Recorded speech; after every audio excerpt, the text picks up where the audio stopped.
All right. Think I got it. Sorry, there was I fixed it, I think.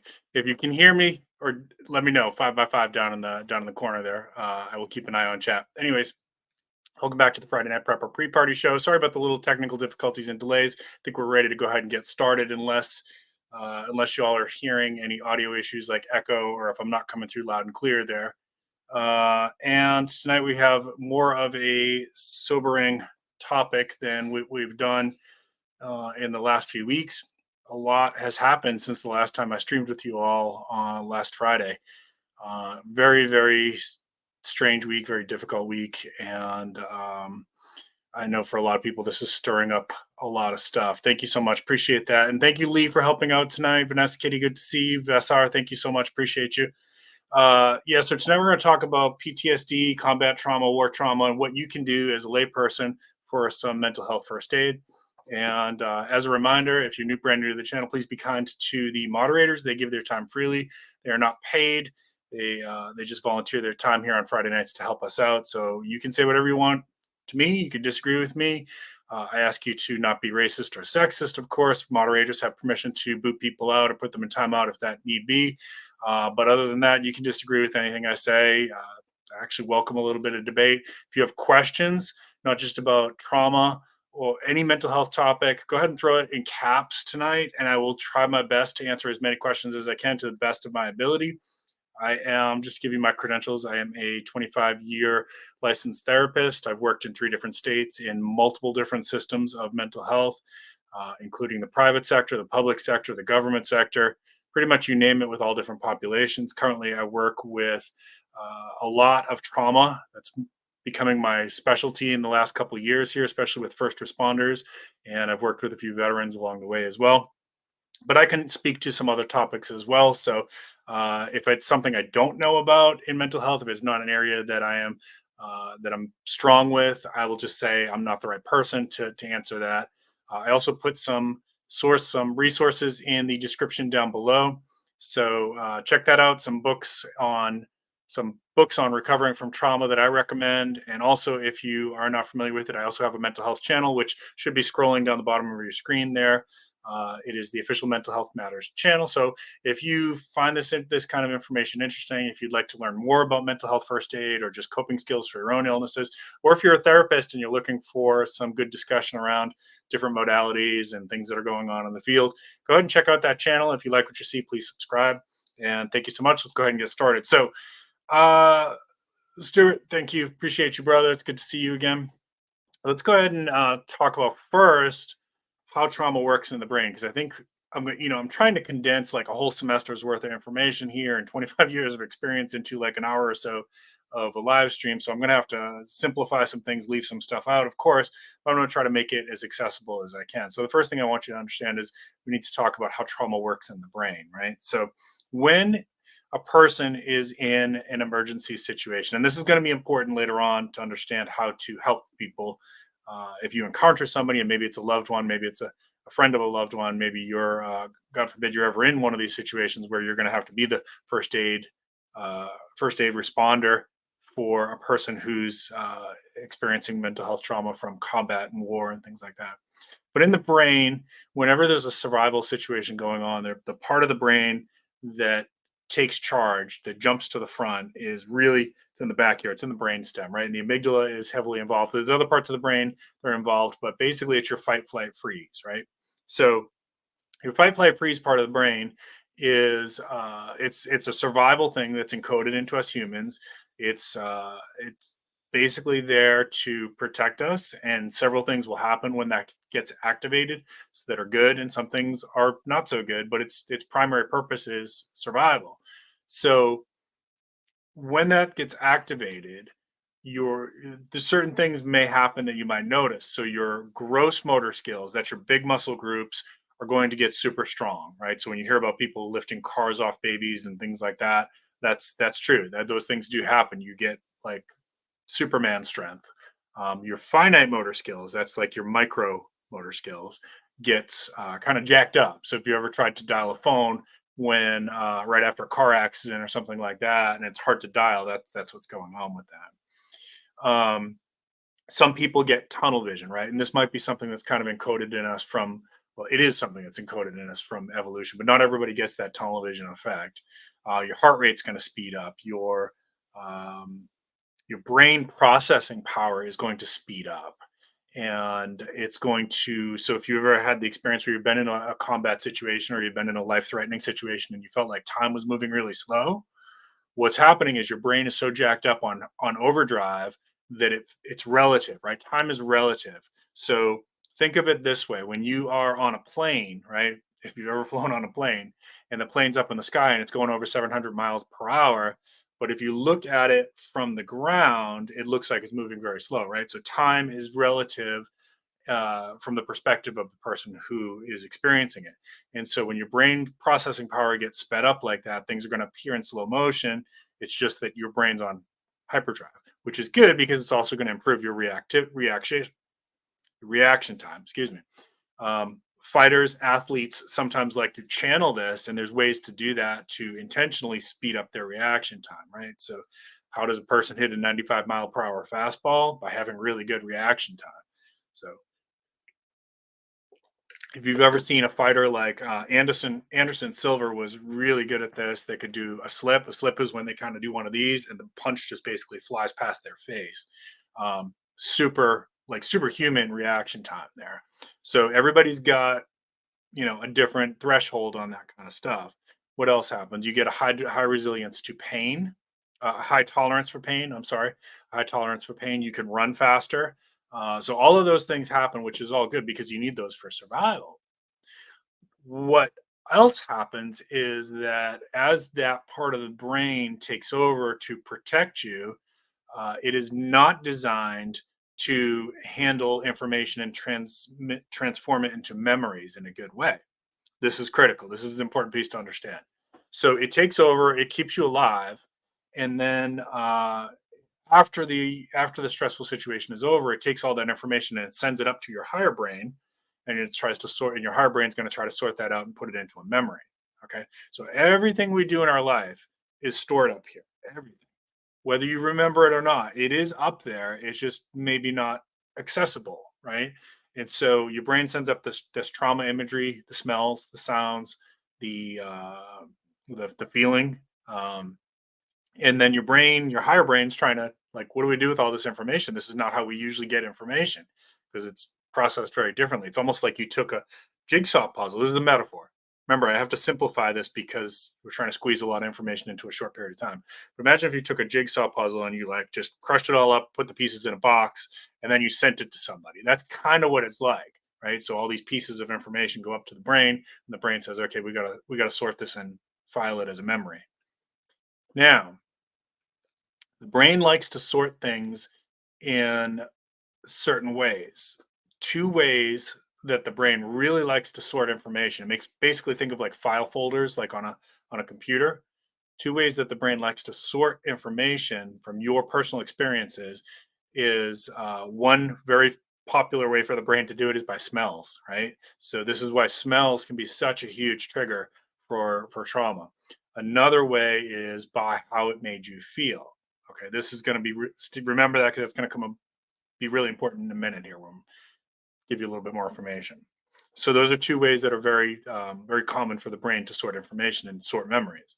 Now, when you go to sleep, every day when you go to sleep, your brain is sorting out information from that day and it's filing it away, right? So you can think of, again, like a computer system. It's filing it away into these little folders and it sorts like with like, right? So the color of blood is red, so it's going to store some stuff red together. Uh, Gunpowder smells like fireworks. It's going to store it together. Gunshots can sometimes sound like fireworks. It's going to store it together. Certain smells. Copper smells like blood, right? So you understand. So these things get sorted together in the brain in these engrams. These basically your circuit pathways in your brain, and they can get easily reactivated by triggers: seeing the color red, hearing a loud pop, smelling copper, right? It can be all of a sudden that part of the brain gets lit up, and then guess what happens? You can have a flashback, okay? But when we sleep, I see your comments here. Thank you so much, everybody. And again, if you have any questions, if you're joining in now, if you have any questions about trauma or mental health, go ahead and throw them in caps so I can catch them, and I will do my best to answer them to the best of my ability. So, you're following along so far, I'm guessing. If I'm going too fast, let me know because I know I'm pushing a lot of information at you. So that it sorts this up. When you go to sleep, your brain's going to try to file everything that you experienced that day into files, into memory files. And again, I'm going to use the computer metaphor for this. So if you're old enough, like old Sarge, you might remember the early days of the internet when we would try to download a file, right? A Windows update. You try to download it, and it gets to 70%. What happens? It would get stuck, and it would say the file failed to download. Try again tomorrow. Well, very much the same thing is happening when we have recurring nightmares from trauma. Your brain is trying to sort that trauma, and it's trying to get to what therapists would call adaptive resolution. Okay. I'll get back to that in a second. But there are things that are causing that file to get stuck. And so it doesn't reach adaptive resolution. And then you're going to have another recurring nightmare at some point, probably within a short period of time, because it's going to try again, and it's going to try again, and it's going to try again, and it's going to try again until it gets to adaptive resolution. This is where a therapist is going to come in handy. How do we do that? Well, that's like a whole nother master's level course. So I'm just going to give you a brief version of that. Is we're going to try to, a therapist working with you in trauma is going to try to get to things that we would call cognitive stuck points or trauma stuck points, which is often associated with how you felt about yourself in that situation or afterwards, right? So just to break this into an example, let's say that I'm going to take war out of it for a second here. Let's say that a first responder, it gets called, the 911 gets called, dispatch just sends out a police officer, and they're on their way to respond to gunshots in a neighborhood. Okay.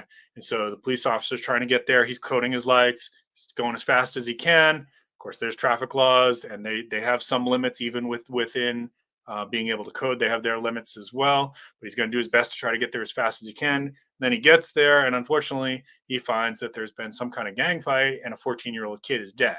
Okay, so what could happen? Well, that's traumatic in itself, right? Anytime you see a child um, coming to end of life early, it's going to be pretty good chance that you're going to pick up some trauma from that.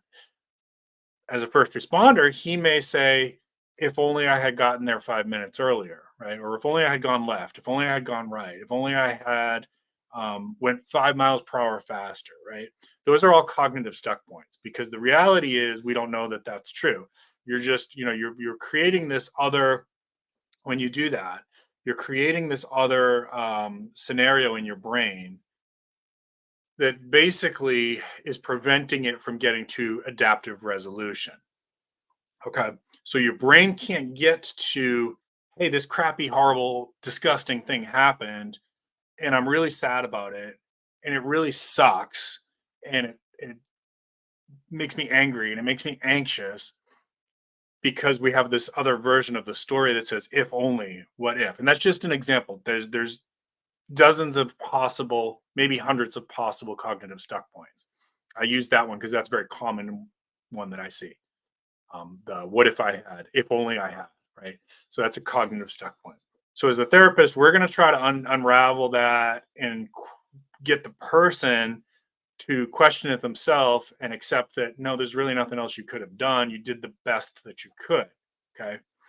When you do that, when you get to that place of I did the best that I could, it has a high tendency to help the brain get to adaptive resolution.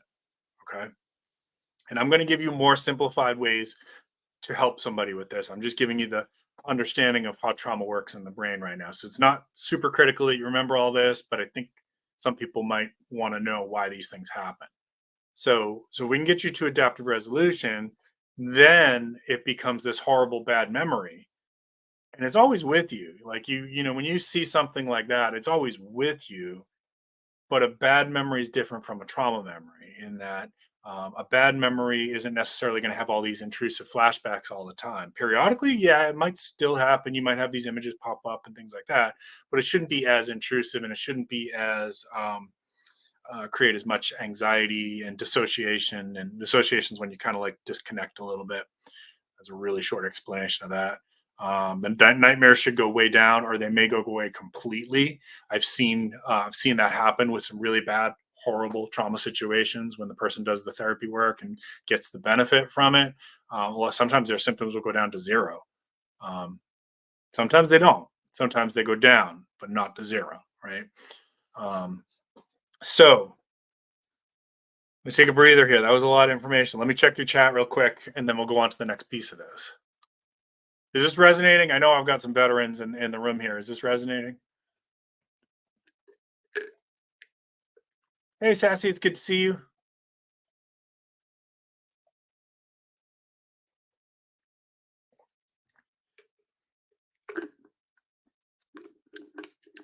Yeah, thank you for sharing that, Vesar. Appreciate that.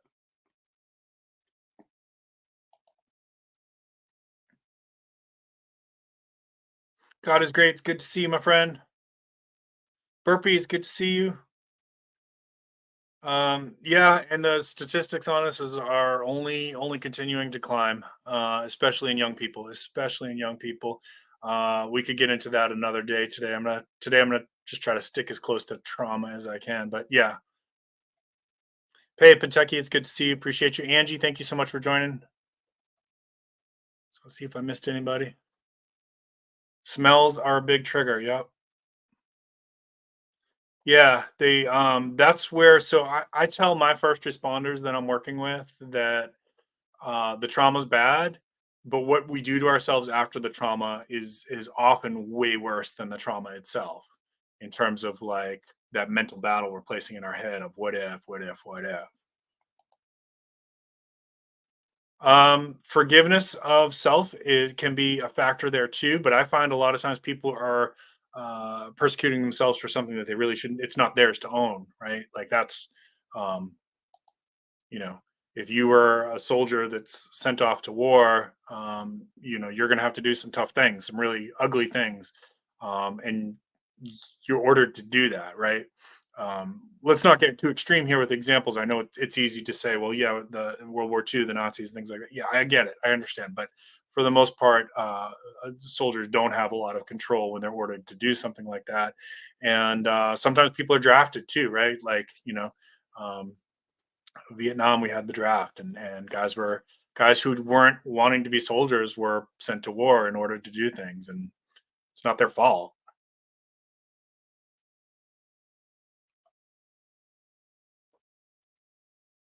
Reboot loop, okay, yeah. Um, that works too. That works too.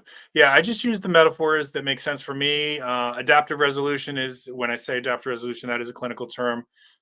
Comes from I believe EMDR, which I am EMDR trained. If some of you may know what that is. And basically, adaptive resolution means like whatever you experienced, your brain was able to look at it, file it away, put it into a memory, a bad memory, whatever. It's basically it's got it. It understands it.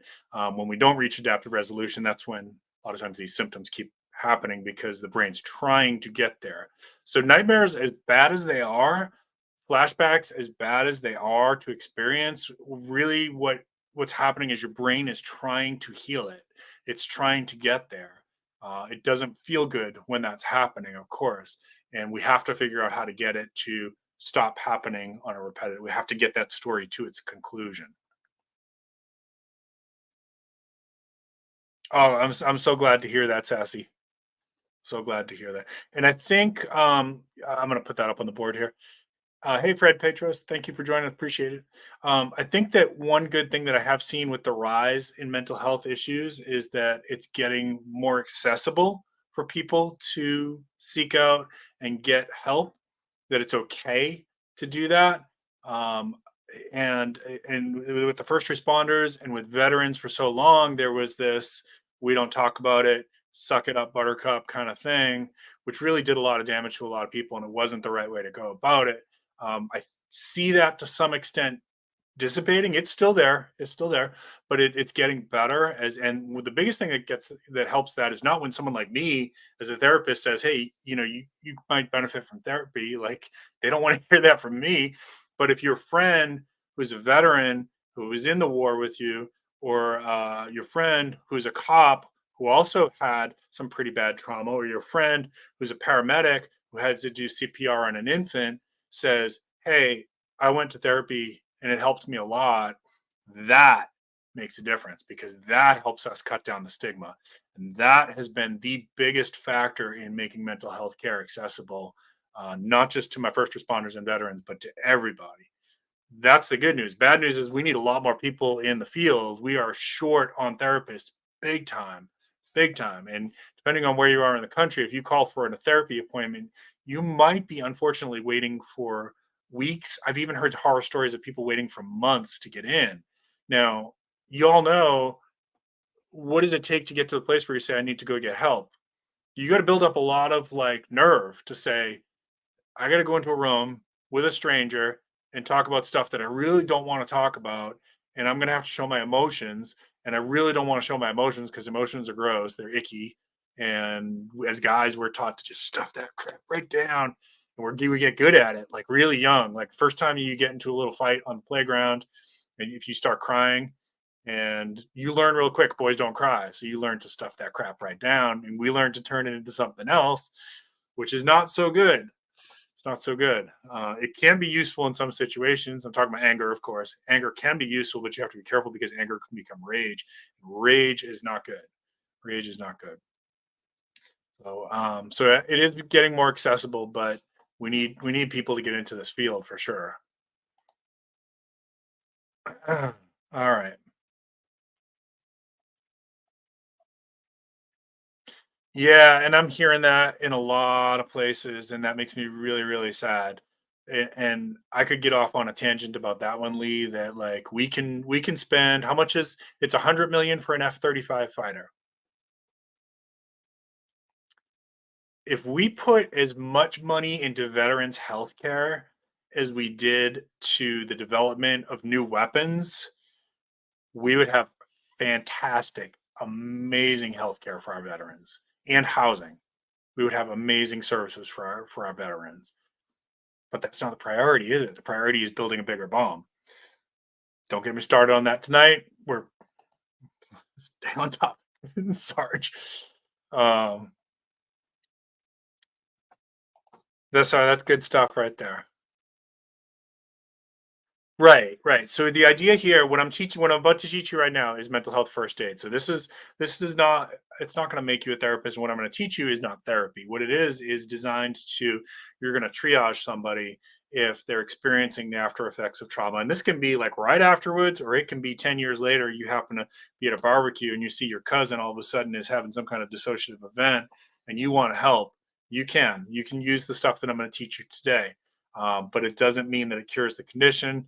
Usually, if you're getting involved like that, usually aftercare is going to be recommended. You want to try to help them get linked with a therapist. Really try to encourage them. I know you can't make other people do other things, but really try to encourage them, and we'll take it from there. So think of it as like you're the EMTs, you're the paramedics, and then you're going to get them to the surgeon. Okay, that's what we're doing tonight. And Sassy is a first aid responder, and I know I think Prepping by Faith was, and I think Lee, aren't you a first aid mental health first aid responder as well? Not a good idea to do this. Why? Why is that, Suburban Prepper?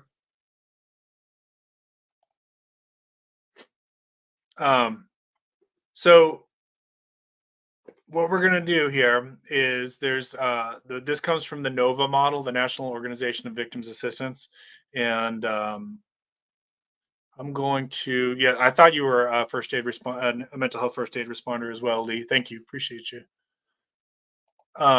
I'm going to put a link for them right now. This is nova.org, the National Organization of Victims Assistance. And this is one of the agencies that will go out to crises, like they were responded to the Oklahoma City bombing and other events like that. So a lot of times they're on scene for disasters within 24 hours. sometimes less than that, and they're providing mental health first aid right on the spot, which early intervention is always best, always going to mitigate damage if we can, the quicker we can get to somebody. But what I'm going to teach you comes from that model. And there's an acronym here that I want you to remember, and it's okay. Well, thank you so much, Suburban Prepper. Appreciate you. Um, yeah, I don't know if I misunderstood what your previous statement was. Maybe you meant don't go over beyond your training. Is that what you meant? All right. So the acronym is SSVVPP. Okay. So if you only remember one thing from this, from what we're going to do tonight in this live stream, I want you to remember SSVVPP. Okay. And what that stands for is SS stands for safety and security. Right. So the first thing you're going to do is number one, assess your scene. Right. Like, so the scene behind me, if you came across this and there's somebody who's like kind of frozen or crying or whatever, are we safe right here, or do we need to move to another location? Right. So safety, security. Once you have safety established, then you're going to start to reassure them, we're safe for now. This is we can take a breather. It's okay. Right.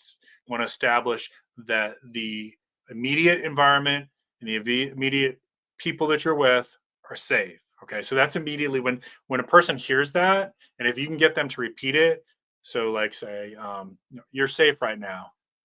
Okay. Say it with me. I'm safe. Right. If you can get them to say it, the brain registers it even more. So safety, security. And what happens is that part of the brain that's fight, flight, freeze starts to turn off. Now it's still going to take a little while, but it starts to turn off.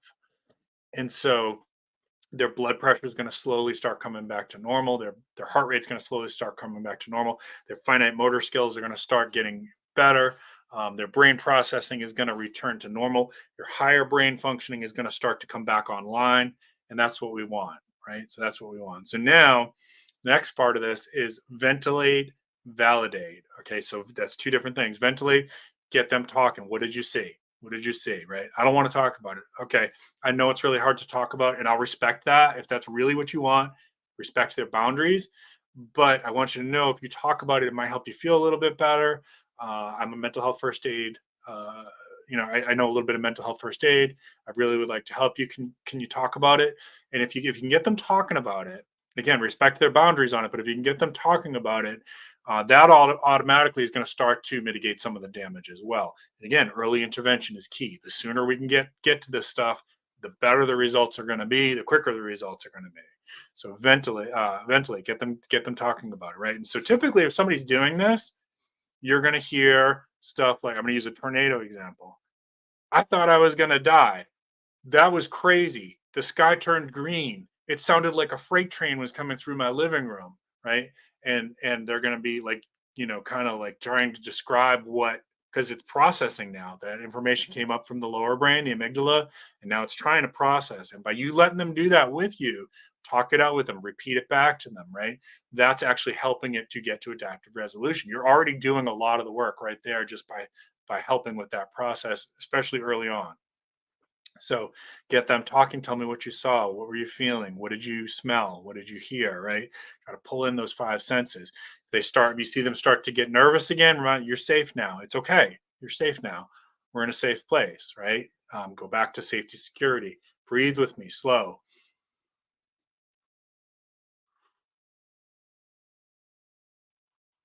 Have them do 5 of those super slow breaths. 5, 5, because that also sends signals to the amygdala like, calm down, we're safe, right?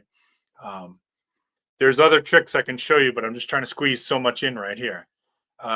So get them talking and then validate. That must have been, how do we validate? A couple different ways. You can reflect it back to them. So the sky turned green, right? That, because you may think that doesn't do anything, but when a person feels heard, and that's what that does, it tells the other person they were heard. That validates. And the validation after trauma is so key, right? And this is, I'm gonna take a side street here in a second. The validation after trauma is so key because it makes that truth their truth, right? And the perspective of everybody in this scene behind me, I guarantee you, is different. If you asked anybody that survived this incident behind me, they would all have different stories, and they would all have different feelings that they had during that incident. So validate their specific thing, even if it doesn't add up. The gunman had a green shirt, and he had a red shirt. Who cares? Just validate. Wow, that sounds really scary, right? Don't worry about getting obsessed with like what the truth is. You're validating their truth. Okay, you follow? So you can reflect it back to them. Wow, that must have been really terrible. Oh my gosh, you survived something horrible, right? All of that is again helping the brain to sort this and get to adaptive resolution, right? Listening in for this is going to be hard if you're not therapy trained, and don't feel like you have to get this part, but if you can, it's good.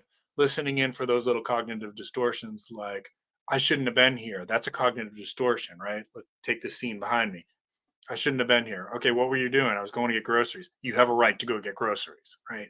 So validate and just kind of maybe catch some of those cognitive distortions if you can. And it's not really your job to unwind that, but if you can get them to challenge it a little bit, it will help. Again, that's getting into more advanced therapy at that point. Let me check your chat here, and then we'll go into PP.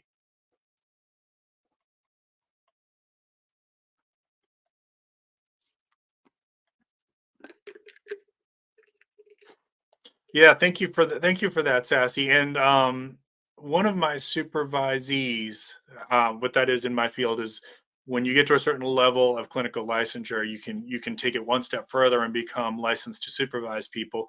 In which that what that means is essentially it's like a mentoring process that goes on for a couple of years, where they're training under you to become a licensed therapist. So I have a few people that do that with me.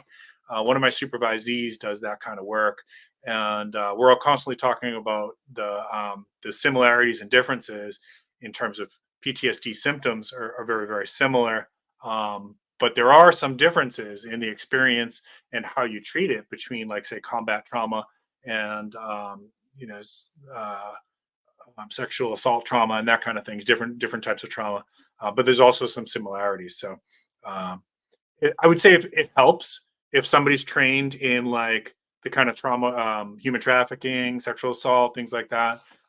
They are going to be able to easily make that transition to also combat trauma because there's enough skill set that already exists there that's going to easily cross over.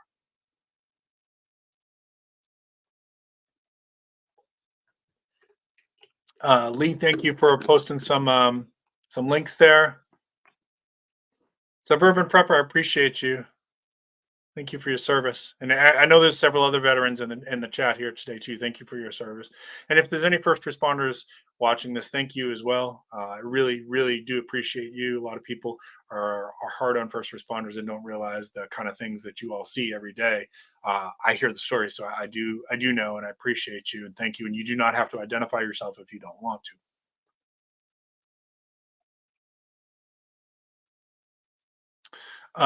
Yeah, yeah, that's a good indicator right there. Listening is huge. Listening is huge. And it's so tempting for many people afterwards to not talk about it. I just want to forget it. I just want to forget it. Some people can do it. I will say that's not always going to work. Some people can do it, but a lot of times it's not going to work. Um, Compartmentalizing, right? So what do I mean here is that if you had a really bad experience, let's say that tomorrow on your way to go get groceries, you saw a child cross the street and get hit by a car, your brain is going to register that, and it may or may not have a traumatic effect on you. Everybody's different, and a lot of that stuff has to do with, our personal experiences in life. So some people can see that, and it's going to be really horrible, and they're going to feel nauseous and sad and angry, but they're not necessarily going to get the nightmares and the flashbacks. And then other people are, because it might have triggered something else that's going on for them from previously in their life. But um, talking about it instead of compartmentalizing usually will help. It's not going to feel good at first. Like, talking about it sucks because you're going to cry and you're going to get angry and you're going to get anxious and you may get a panic attack, and all of that sucks. But the idea is, like, you gotta get to it to heal it too. And so you can learn, if you're not ready to do that, you can learn some coping skills first, right? And some people will just learn the coping skills and that's it. They never want to reprocess the trauma. And that works for some people. And what I mean by coping skills, like, what do you do if you have a nightmare? What do you do if you have a panic attack? What do you do if you have a flashback, right? Those are coping skills. It's not healing the problem, but it will help you to deal with the symptoms of the problem. Capiche? Make sense? Um, so compartmentalizing is when we see something like that. We'll use the car accident thing again of the child getting hit as they cross the street. Compartmentalizing is when you just stuff it into a little box in the brain and you shove it way back there. And I'm never going to try to think about that again. Well, guess who gets really good at this? First responders and veterans, because they have to for their job, right? But the boxes can get full and the boxes can start to overflow. And so this, when that's happening, what are some of the symptoms you're going to see? Well, number one, we talk about flashbacks and nightmares. Not everybody gets those. What about hypervigilance? Most cops are going to be hypervigilant anyways because they see a lot of bad stuff. What about agitation for no reason? Okay, maybe that's not an anger management issue. Maybe that's a trauma issue, right? What about avoiding certain areas? I don't want to go out in public. I don't want to be around a lot of people. Is that anxiety, or is it sometimes trauma? Right? Trauma avoidance. Um, Sometimes self-medicating with alcohol or other drugs, right? Um, or picking up other habits because the brain wants to rebalance itself. So the brain says we need to feel better fast. Well, what are some ways that we can feel better fast? I don't know. Maybe take my motorcycle out and drive 120 miles an hour at midnight with the lights off. You're going to get a massive adrenaline rush. Is it super dangerous? Yeah. But they're going to get a dopamine rush and adrenaline rush, and it's going to rebalance the brain for a little while. What about gambling? What about pornography? What about cheating, right? What about buying, impulse buying, stuff you don't need, very expensive stuff? All of those are maladaptive coping skills because the brain's trying to rebalance from the negative effects of depression or trauma, right? Um, all right. So PP, we need to circle back to the PP.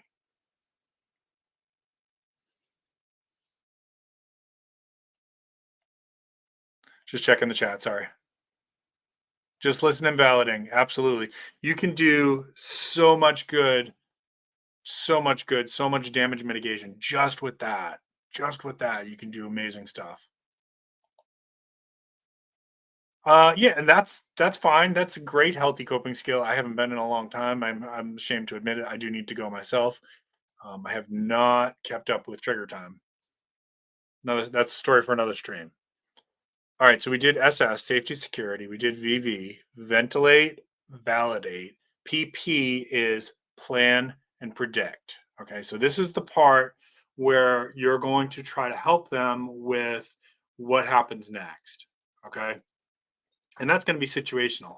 So maybe if they just had a house fire, you're going to need to link them with American Red Cross, right? Maybe if they had a loved one that's in the hospital, maybe what happens next is you're going to give them a ride to the hospital. Maybe you're going to help them call a family member. Maybe you're going to help them get a hotel for the night, right? It's all situational. Um, but what else? Prepare, and predict. What else can we expect? Well, any trauma exposure, it's going to be normal, normal to expect abnormal. It's going to be reasonable to expect that the person may have some sleep disruptions. They may have panic attacks. They may have sudden crying spells. They may fly into a rage.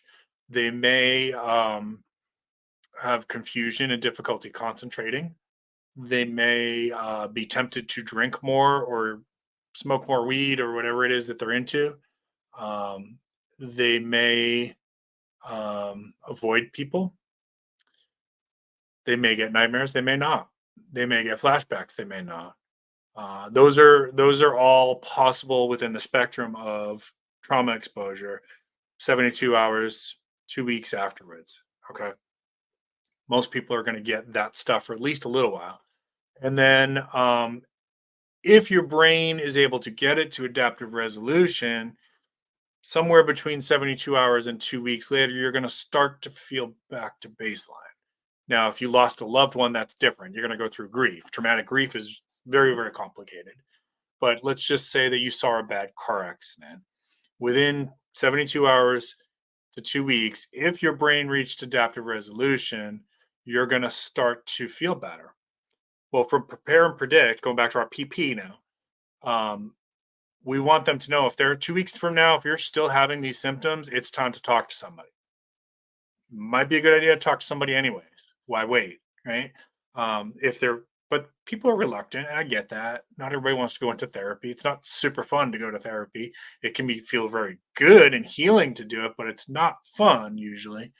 Um, so, but if those symptoms are, tell them if the symptoms are going on past 2 weeks, it might be time to go talk to somebody, right? And maybe they don't want, maybe they're not ready to do that. Maybe they just want some medications. Maybe they just want to have some coping skills. I I check in. I always teach coping skills first, anyways.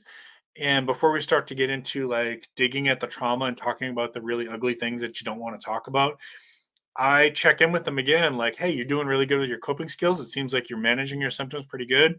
The next step is going to be really hard, but I think you're ready for it. Do you want to keep going with this? Do you want to take a break from therapy? Do you want to just use your coping skills? What makes sense for you? So I'll ask that question a lot of times. And some people just want to stop there. And like, if they know how to control those symptoms, okay, then that's where they're good with, and that's okay. Maybe a couple of years down the road, they change their mind and they decide to do the next part of it. And the next part of it is really complicated stuff that I can't teach you on YouTube, but it involves reprocessing the trauma, desensitizing to the trauma, changing how we think about the trauma. Like that's all like advanced therapy skills. But that in the long run tends to give better relief than just the coping skills. So it's hard work, good payoff though. All right. So safety, security, ventilate, validate, plan, and predict. Okay. That's the acronym I want you to take away. I want to teach you a couple more quick things. And again, if you have any questions, doesn't have to be specifically about trauma. If you have a mental health question in general, I'll do my best to answer. I, if I don't know, or if it's outside my expertise, I'll tell you I don't feel like I'm the best person to answer that. Um, but I've been in the field a long time, so I can answer a lot of stuff. So the next thing I think that I want you to get as a mental health first aid person is how to do that relaxation breathing in a really good way. Now, there's several different ways people can teach this. This is the way that I teach it, and it's very effective. If you learned it somewhere else differently, it's okay. It doesn't have to be exactly like mine. But the way that I teach it is to breathe in through the nose, really slow. And again, people's lung capacities are going to be different, but if they can get to a 4 count, awesome. So for me, it would look like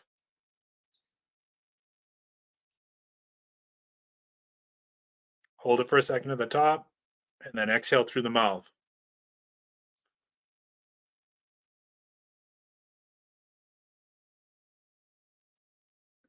Pause at the bottom and do 5 cycles of that, right? And if you want to do this right now while you're listening to this live stream, I just want you to try it and notice how your body feels after you do that 5 times in, 5 times out.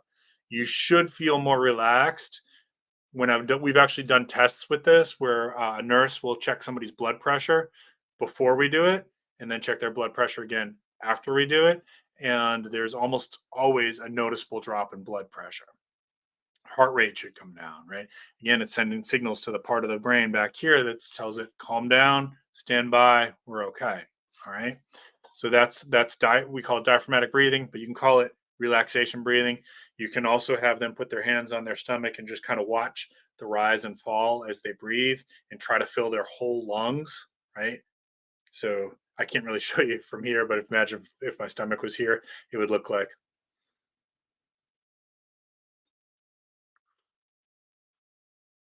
and it would be looking like that. Okay. Diaphragmatic breathing. And then the last piece I want to teach you here, which is a good one, if you ever have somebody who's experiencing flashbacks, dissociative flashbacks, and they can be real subtle from like, I swear I smell gunpowder, to the person is like fully immersed in the battle, right? Um, say their name, try to get their attention. What are you seeing right now? Okay. Talk to me. What are you seeing? Okay. Now I want you to look around the room. Really make yourself like start to look around the room. What do you see? Tell me 5 things that you see. Okay. This is called sensory grounding. 5 things that I see. All right. Now tell me 4 things that you hear. Okay. Really make them stop and be mindful. What do you hear? Tell me 3 things in the room that we are in. Tell me 3 things that you feel right now. Not emotionally feel, physically feel. Like I feel my sweatshirt on me. I feel my wedding ring, right? I feel my glasses. I physically feel those. All right. So we did 5 things in the room that we are in, 4 things that we heard in the room, 3 things that we feel, 2 things that we smell, and 1 thing that we taste.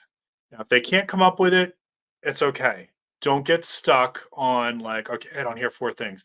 That's not as important as basically what you're doing is you're making them focus in on their present surroundings and they're bringing their sensory input. So it's starting to engage that higher brain instead of that back of that survival brain, the lizard brain, as we sometimes call it in the field.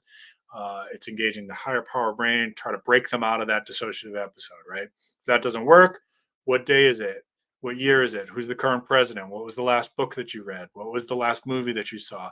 What was the last football game that you watched, right? Try to get that higher brain back involved, pull them out of that flashback. Now, if you've ever had flashbacks, and I have, I can tell you that there's a part of the brain that wants to follow it, even if it's horrific. It's going to because it's trying to make sense of what happened. Again, that's that brain's trying to get to adaptive resolution. You got to try to pull out of it. You got to try not to engage that. Stay grounded in the moment. Stay mindful of what room you're in, where you are. Right. Get the person to do this. Later on, if they want to talk about it and explore it, that's fine. That's not the same thing as a dissociative episode. It's not the same thing as a flashback, right? So, um, if they want to think about like, why was I thinking about this gun battle that I was in now, right? Okay, well, tell me what happened in the gun battle now. We can talk about it now. You're safe. Look around you. Where are we, right? And that actually can help them process it. But you don't want the flashback to take control. You don't want the flashback to pull them further and further in. So you got to try to get them to pull out of it. And if it happens to you, you can do this for yourself as well, right? I know I've got some people watching this who experience these things. You can do that for yourself. Just remember 5, 4, 3, 2, 1. Engage all of your senses. If you do them out of order, if you get it wrong, it doesn't really matter. It's about just like pulling in your sensory for where you are right now. What time of day is it? What's going on? Where, and it pulls you out of that dissociative episode. Super effective. I have really good results with this with my combat veterans and with my first responders. It tends to work really, really well and really, really fast. So remember that one. Really important one, not just for yourself, because we're all preppers here. We may encounter some bad stuff. Maybe you already have, and you might need to know how to do some of this stuff on yourself as well. But can definitely help somebody else with it. You can coach them through it with this. Okay. So let's review, and then I have a couple announcements for you. And if you have, oh, thank you, Lee. Appreciate that. If you have any questions, go ahead and throw them in chat. If you're watching this on replay, throw them in comments. I'll do my best to answer. Try not to get too specific to your stuff because I can't do therapy through YouTube, right? It's really not allowed to do that. But if you have general questions about trauma or specific symptoms, things like that, I can speak to generalities to it. Okay. SSVVPP, safety, security, ventilate, validate, prepare, and predict. Memorize that. You can help a lot of people with that. Okay. As preppers, we think about all kinds of things. We think about food storage. We think about what if I was lost in the woods? What if I needed to bug out? What if there was a flood? What if there was a hurricane in my area? Right? We think about all these things. But this mental health first aid piece of it. A lot of times, people don't train on this. I'm giving this to you for free. Learn it, memorize it, pass it on. Right? Share it with somebody else. Every prepper should know how to do some basic mental health first aid. Right? It's super important, and it's one of those things that just like hardly ever gets talked about. So again, safety, security, ventilate, validate, predict, prepare, predict, diaphragmatic breathing, relaxation breathing. What is that good for? It helps to calm down somebody when they're anxious. You can use it for agitation as well. It helps to ground somebody when they're having right after a nightmare, flashback, post-critical incident. So how do we do that? We breathe in through the nose, slow, slow, slow. Don't worry about my 4 count, dude. It's not as important. Just go slow, slow, slow. Pause it at the top. Exhale through the mouth, slow, slow, slow. Pause at the bottom. Repeat it at least 5 times. Sometimes it's called box breathing. I've also heard it called combat breathing, right? So they teach this in some of the first responder courses. They teach this in some of the military courses as well. It's a way to control that fight, flight, freeze a little bit. It gives you a little bit more control over that toggle. Right? And that's another metaphor I use with my first responders. Think of it like a light switch, and I want you to have control over that light switch, right? Um, Not anything that anybody is taught how to do this as a kid. They don't teach this in schools. So uh, most people pick this up, unfortunately, after you needed it, you know?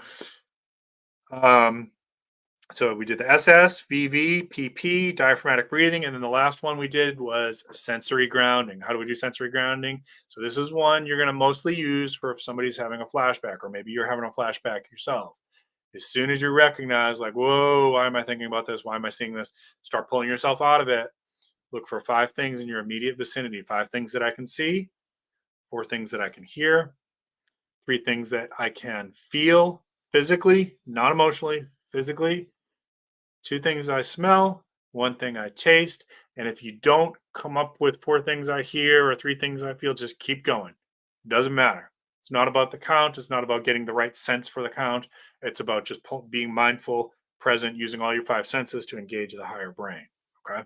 That will start to get them out of it. All right. Good. I got a question here. Let's see. Lee says, "What can we do now to prepare for possible mental health trauma as a result of world situation?" Well, whether you mean the current situation in Israel and Gaza or any future situations, as many people as possible that can get some training on mental health first aid, the better. I gave you a couple coping skills tonight that you can teach. That's not therapy. That's just general mental health coping skills, strategies that anybody can be trained on. So you can pass this knowledge on. You can share this video, many people as we can. If you have mental health needs, then if you're taking medications, plan ahead. As preppers, we plan ahead. And it used to be impossible to get your meds filled ahead. Jace Medical has pretty much solved that for the prepper community. I got a link for them in the description down below. Coupon code SARGE10. You can get a 12-month supply of most of your mental health meds. They don't have all of them yet. They're working on it. And certain controlled ones are probably not, I'm not going to speak for Jace, but the certain controlled ones are not offered. Whether they do that in the future is up to them, but I won't be surprised if they don't. I'll just say it that way since it's not my company. I can't speak for them. But they can get, if you're on an antidepressant or if you've got a loved one that's on an antipsychotic, or even outside of mental health, epilepsy meds, cholesterol meds, heart meds, asthma meds, get yourself a 12-month supply through Jace Medical. You can do that right now. A licensed prescriber is going to assess your needs, and this is not like some illegitimate, like shady, um, black alley, dark alley, black market kind of deal. This is like all licensed prescribers, and the medications are sent discreetly to you through a licensed pharmacy. For people in the United States, it's going to be from the United States. I believe services are now available, and Jace Medical is available for Canada, I think. And I think they were working on maybe Australia, but again, check their website to figure out who can get them right now. So get those medications taken care of ahead of time. Get yourself some, as preppers, it's not a bad idea to store some stuff like puzzles, adult coloring books. If you don't know what an adult coloring book is, it's basically a coloring book. It's not like adult images. It's like just for adults, and it can have like mandalas in there, or it can have imagery, like peaceful imagery, whatever, and some colored pencils, right? So like that can be really helpful for soothing somebody.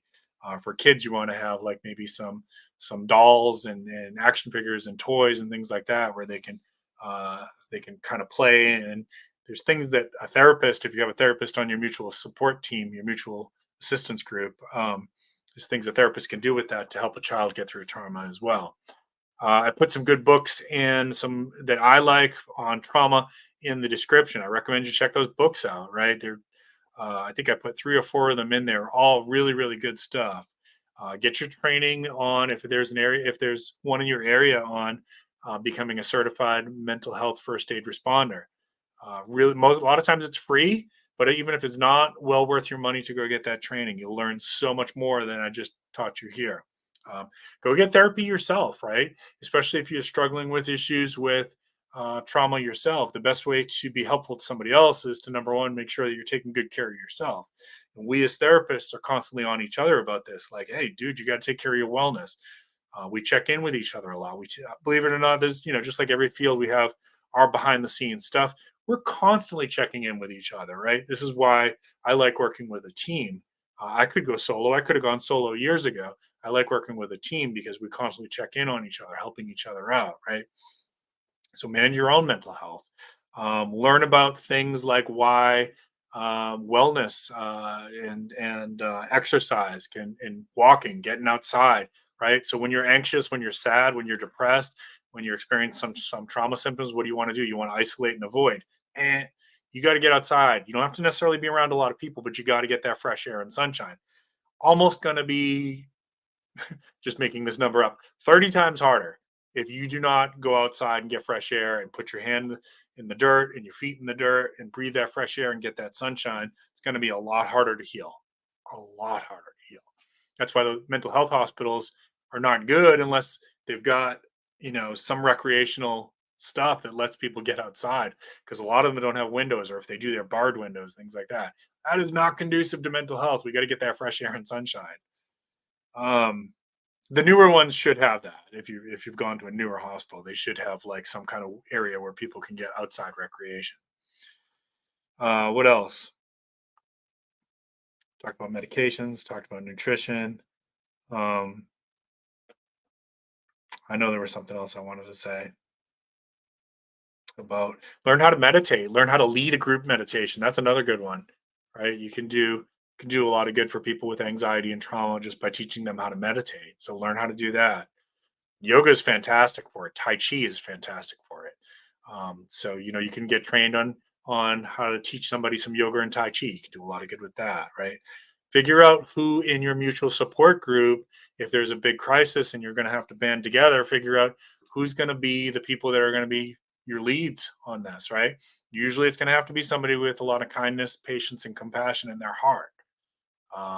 Somebody who's kind of a hard ass, excuse my language, is not the right person to put in charge of the mental health for your group. Watch out for friends that you notice if they're drinking more than they normally would, right? That's a big sign something's wrong. Okay, so Visar says they have cases available in Canada, but with some restrictions right now. Crossword puzzles, great suggestion. Yep, good idea to keep a stack of those. Yeah, and for some people it is. We should probably do a whole thing on this another time. Maybe Lee and I could collaborate for this one. Maybe Lee Sassy and I could collaborate for this one. But your mutual assistance group, I think a lot of people tend to think of that as like, like a militia group, and maybe in some cases it is. But when I talk about a mutual assistance group, I'm talking about your friends and your neighbors, the people who you've talked to about like, hey, if something happens, we got your back. We're gonna all meet up here, bring this XYZ, right? So it can be people from your church, but maybe for you it's just a couple close friends. Still beats the odds. Still beats the odds. Still better. Sudoku, good suggestion there. Oh, I love that. A sun therapy lamp. That's a great idea, especially if you're in a colder environment where the winters do get a lot darker. Yeah, having some good relaxation music, right? Uh, excuse me, a little piece of lint. Some relaxation music. Candles can be soothing for a lot of people. Oils, right? Like, a lot of people are like, oh, part of the essential oil crowd. There's really good research around essential oils and their medicinal benefits. So I'm maybe not the best person to teach you that. I know a little bit, like lavender is calming, peppermint is stimulating. I know a little bit, but there's probably somebody else in our community who could speak to this much better than I could. And you could maybe learn about those and like why, if somebody's like really jacked up, like something happened and now like they're walking around, they look like they're going to punch a hole in the wall. Hey, dude, here's a little bit of lavender. Just kind of put that on your sleeve and kind of smell it, breathe slow, smell it. Right, that actually will go right to the parts of the brain. Start to tell the brain again, calm down. We're okay. We're safe. You don't need that right now. Save that for when we need it. Yeah, Gregorian chains, good suggestion there. Yeah, and you'll get when you do that kind of stuff right there, like Operator 357 is saying, you're going to get really good training on a lot of this stuff too. That's a great suggestion. All right, before I start to wind this one down, I do have a couple announcements. Do you have any more questions about trauma or symptoms of trauma or any other mental health stuff or another topic that maybe you want me to hit on a different night? Let me know in caps right now before we wind this one down. Couple channel announcements. November, there's at least 2 weeks in November where I will not be live streaming. I will try to remind you when we get a little bit closer to that. One of those I will be at Georgia Bushcraft. So if you're going to Georgia Bushcraft, definitely come and find me. Look for me. I'll probably be wearing one of my Prepping with Sarge shirts, and so you should be able to spot me. I kind of stand out in a crowd, anyways. Look for me at that if you're at Georgia Bushcraft. And the week after that, I got a family thing going on, which I will tell you about later on for that. So it'll be a couple weeks where I'm not going to be streaming. I'll have some short videos or things like that for you for that. But that's coming up. And as we get closer and closer to 5,000, I will be doing a giveaway at 5,000. If you're brand new to the channel, this is how it works. My giveaways, I usually have really good giveaways. I've given away silver and first aid things, all kinds of really cool prizes. So you really don't want to miss this. If you're new to the channel, subscribe with the alerts on. That's not required, but here's why it's a good idea. I don't tell you when that 5,000 subscriber, exactly when I'm going to do it. It'll be a live stream. Maybe it's on my Friday night live stream. Maybe I just pop up somewhere in the middle of the week. You're not going to know, but it's going to be not like, hey, we're doing it this Friday. It's going to be like, hey, today's the day. If you're here, you're going to be eligible for prizes. And that's how I do my giveaways. So stay tuned. That's coming up. When we get closer, I'm going to start asking for if anybody would like to sponsor part of those giveaways. And if you choose to sponsor, it would be probably $25, which you could do through a super chat or super thanks. What I'll do is, of course, mention your small business if you have a small business, your channel if you have a channel. We'll give you some nice plugs, and we'll get you a little something too for a little swag. I got to make it financially make sense, but you'll get a little something if you help out with that as well. So that will be coming. Keep an ear out for that if you want to help sponsor the giveaway. Okay, because there'll be probably multiple prizes. That's how I usually do it. What else? Don't forget, if you brand new to the channel, don't forget to subscribe. And if you enjoyed this video at all, if you got anything of value, please consider giving me a thumbs up and please share this one out. I think mental health first aid is super important and one of the biggest preps that gets neglected in our community. Everybody thinks, when crap hits the fan, we're all tough preppers. We got this. And yeah, we are, we do. Don't think you still won't have some effects from it. Okay. Because it's not about how tough you are. And it's really hard to predict who's going to be affected with symptoms. Vesar, thank you so much. I appreciate that. Thank you. You rock. Everybody check out Vesar Unseasoned Ham Radio. Please check out his channel. Thank you so much. But it's not who picks up trauma symptoms. It is not about how tough you are, how resilient you are. It has nothing to do with that. If anything, it has more to do with your experiences earlier in life, and it doesn't have to always be bad experiences, because our core beliefs come into it. And again, it gets so complicated here that it's hard for me to explain this in a 1 hour stream, but it can be as simple as I've talked to you before. The core belief of mine that was really instilled to me by my family was boys don't hit girls. So that is a core belief for me, right?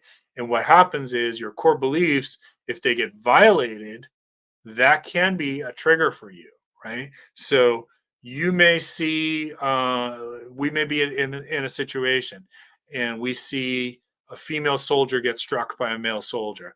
And you may say, well, that was really bad, but we got to keep going. And for me, that might be like a trauma trigger because of my core belief, which wasn't a bad core belief, right? It's not always about earlier trauma. Core beliefs play a role too. And I may be now that that's going to stick to me because that violated my belief of how the world is supposed to work. That's the best I can explain why two people are going to be affected very, very differently in a given scene, right? I have worked with so many people who've been through horrible, horrible tragedies, and two people and can work with two people from the same scene. And one person is like, "Yeah, it was bad. It sucked. I had a couple bad dreams, but I'm okay now." And the other person is like, really having a hard time. They're getting nightmares, flashbacks. They're getting agitated with their spouse. They don't want to go into work. They don't want to go out. They don't even want to go get groceries. They don't like being around people. They don't. They're flinching at triggers and things like that, right? So it ties why one person's affected more than the other. Really, a lot of times just has to do with things that you can't even see, and it has absolutely nothing to do with one person being weak and one person being strong. That's so far off, and that's a stupid myth. And get rid of that if you hear anybody say that. Okay. All right. Let me go ahead and check your chat one more time. We're gonna call this one a night. I hope you got something. Hope you got some value out of this. I hope it was helpful. Oh, okay. Sorry. Just just to handle for your ham radio. Okay. All right. Cool. Well, if you want to plug anything, just let me know. We'll set you up. We'll set you up. Um, Everybody, I thank you so much. I know this was kind of a tougher topic, and I appreciate that you joined me. I hope you got some value out of this. Thanks for giving me part of your Friday. I will be back next Friday with another live stream, and Tuesday I've got a video coming out about. I think I'm going to release one that I did about some MRE reviews, so keep an eye out for that. And then the 20th I'll be back. Don't know what the topic's going to be for next week yet. Make sure you hug on your loved ones. If you have a friend or a family member that's got some of this stuff, check in on them, right? Because if anybody that's been to war, whenever war happens again, it's possibility that it could stir up stuff for them, right? So just check in on them. How you doing? Do you need anything? You good? Right? You want to talk? Let them know that you're around. You can do a lot of good that way, right? And if somebody's got really bad stuff, try to get them to think about going to therapy. It's so the tools that we have as therapists now are so much better than they were 20 years ago. I've been in the field for 25 years. The stuff that we can do with therapy now is amazing. And I'm so proud and privileged to be able to do the kind of work that I do and give people the kind of relief that we can now, right? So obviously we can't promise you that everybody's going to get better, but there's some really great options for trauma right now. So that's all I can say. So encourage your friends if they're struggling, that they don't have to suffer the way that they're suffering. Go talk to somebody, get that appointment. Even if they have to wait a couple weeks, get that appointment. It's so helpful. Don't carry that burden for the rest of your life. It's not most of the time, most of the stuff I hear, it's not yours. You know what I'm talking about, right? I know there's veterans, I know there's first responders listening to this. That crap you're carrying around was not your crap to carry. Don't hold on to it. Get with somebody so they can help you get that to adaptive resolution. And you are loved, and you are cared about, and you are appreciated more than you will ever know. Okay. That's my message for tonight. You all be good to each other. Have a great weekend. Get outside and keep planting your seeds. Keep stacking your silver. This is Prepping with Sarge.